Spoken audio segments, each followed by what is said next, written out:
કરવટીના બ્રાહ્મણોના મહોલ્લામાં સ્થાપન કરેલી ગણેશ ભગવાનની મૂર્તિનું ગણપતિ બાપ્પા મોરિયાના નાદ સાથે વિસર્જન કરાયું. સમગ્ર ભારતભરમાં ગણેશ મહોત્સવની ધામધૂમપૂર્વક ઉજવણી કરવામાં આવી હતી.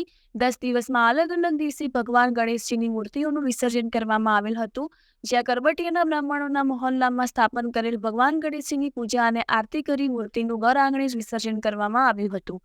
ગણપતિ બાપ્પા મોરિયાના નાદ સાથે વિઘ્નહર્તા મૂર્તિનું વિસર્જન કરવામાં આવ્યું હતું. કરબટીયાના બ્રાહ્મણો દ્વારા ગણેશ મહોત્સવનું આયોજન કરવામાં આવે છે. આ વર્ષે પણ ગણેશ મહોત્સવની ધામધૂમપૂર્વક આયોજન કરવામાં આવેલ હતું. ગણેશ મહોત્સવમાં અલગ અલગ રાત્રિ ભજન અને રાસ ગરબા તેમજ ધાર્મિક કાર્યક્રમોનું આયોજન કરવામાં આવેલ હતું. જ્યાં 10 દિવસ બાદ મંગળવારે વિઘ્નહર્તાનું વિસર્જન કરવામાં આવેલ હતું.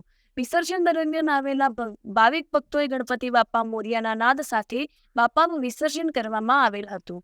રિપોર્ટર ઉપેન્દ્ર પંડ્યા, કરબટિયા.